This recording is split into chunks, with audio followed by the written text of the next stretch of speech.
ถามไทยกันการถามไทยกันแปลท้าการสู่สตุกเนีย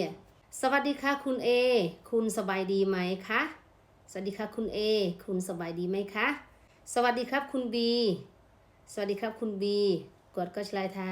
จุดเรียบซัวในแนวบีจุดเรียบซัวคุณบีสบายดีไหมครับคุณบีสบายดีไหมครับเนี่ยบีกดก็ชลายทาฉันสบายดีค่ะฉันสบายดีค่ะคือแปลท้าขยมสกสบายขยมสกสบายแล้วคุณล่ะสบายดีไหมคะ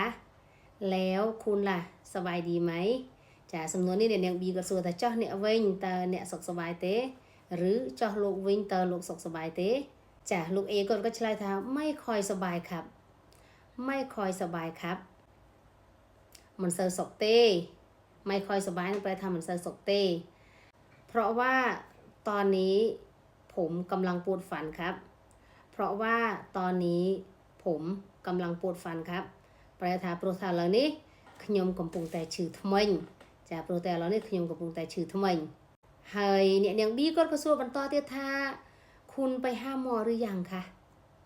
คุณไปหาหมอหรือยังคะតើលោកបានទៅរកគ្រូពេទ្យហើយឬនៅចាតើលោកបានទៅរកគ្រូពេទ្យហើយឬនៅចាผมไปมาแล้วครับ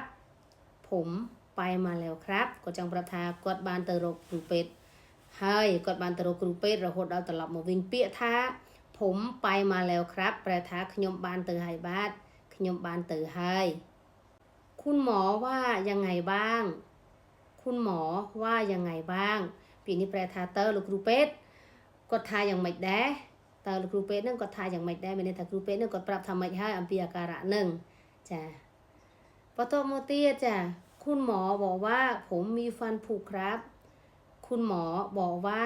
ผมมีฟันผุครับแปลថាលោកគ្រូពេទ្យក៏ប្រាប់ថាធ្មេញខ្ញុំពុកហើយឬមួយក៏គ្រូពេទ្យប្រាប់ថាធ្មេញខ្ញុំពុកធ្មេញខ្ញុំពុកក៏គឺធ្មេញពុកผมขอตัวกลับก่อนนะครับ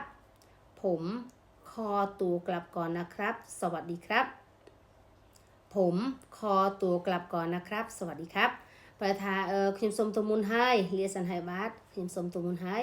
លាសិនហើយបាទค่ะค่ะก็คือจ้าจ้าขอให้หายไวๆนะคะคุณเอขอให้หายไวๆนะคะคุณเอសូមឲ្យជាឲ្យលឿនៗឬក៏សូមឲ្យជាឆាប់ៗណាលោកអេសូមឲ្យលោកជាឆាប់ៗណានេះគឺជាប្រយោគដែលអ្នកនាង B គាត់ជូនពោขอบคุณครับขอบคุณครับบาสออกุลบาสออกุลค่ะสวัสดีค่ะค่ะสวัสดีค่ะก็คือจ้าจุมเรียบเรียจ้า